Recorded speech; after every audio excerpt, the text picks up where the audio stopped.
On who is the opposition at this particular moment is a bit early, it's premature, because things are still forming.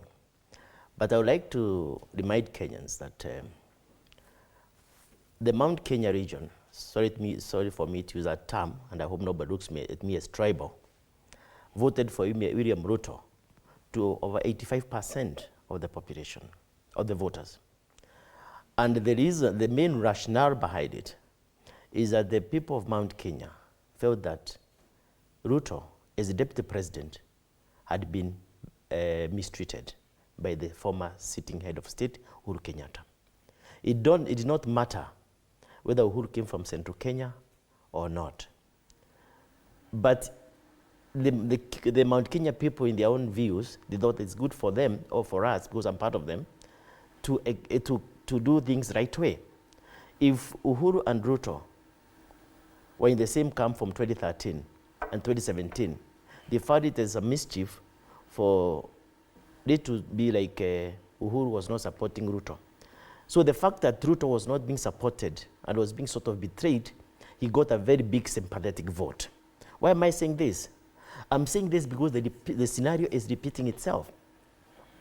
The people, the ordinary wananchi, as you put them, they think that, or feel that, are of the opinion that Gachagua was so instrumental in mobilizing the Mount Kenya vote so that the Kenya Kwanza regime could ascend to the State House. So the fact that he's being removed, or he has been removed from the office, what the common mwananchi on the ground, who are the voters, by them a vote and yours are the same, votes are the same, feel that President William Ruto has mistreated Rigathi Gachagua. By mistreating Rigathi Gachagua, it is being interpreted as mistreating the community. And that is where Rigathi has positioned himself as the leader of the Mount Kenya community, and strategically he has achieved a lot, and as it is now, people are resonating with that. There is this discussion about what my brother is talking about here, and I live in the village myself, a discussion which is elitist.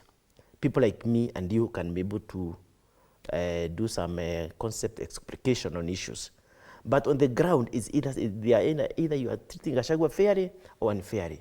As at the moment, Gachagua is being mistreated, is being looked at a victim who is being mistreated and treated unfairly, not as a genuine lover. That's the way I see on the ground.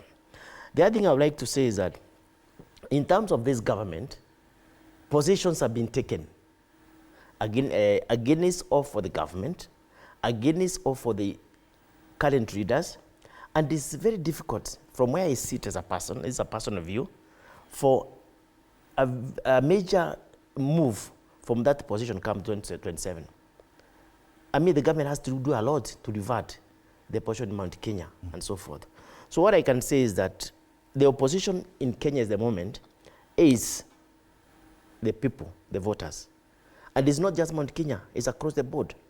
The other thing is about the opposition is that Raila Odinga has historically been seen as a leader of the opposition. He has moved to government.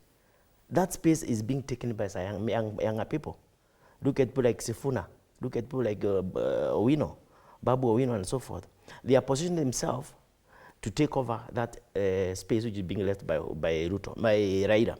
Even somebody like Orengo, governor of Siaya, who has been a bosom ally of Raila, is trying to exercise his independence. So what I can say for now is that we have an opposition to the current government, but the leadership of the opposition is still sharpening. It is still being formed. It will take time. It will take time. If these opposition leaders, call them Gachagua, call them Wamarwa, Martha Karua, and so forth, are able to unite and have a structured leadership within themselves and get one of them as a flag bearer, there will be a possibility of going to 202 scenario, whereby these yote yanaweza wezekana. As I conclude, I want to say that there's a funny scenario here. We had two major presidential candidates, 2022. That was President William Ruto and Raila Odinga. So both of them are in the same camp. We had two deputy presidential candidates, Martha Karua and Rigathi Gachagua. Now they are one camp. So the deputies are one camp and the presidential candidates are one camp. So that's an emerging scenario. And the question I'm asking is, were these people appointed for convenience, or did they ever see a philosophy or a question the people were supposed to assist? Okay. Yeah. But we see the president taking a lot of time to respond to at least one of let me answer that. these figureheads. I think the danger here is the way the president is taking time to respond to some issues. It's a strategy. And I think he wants Gachagua to exhaust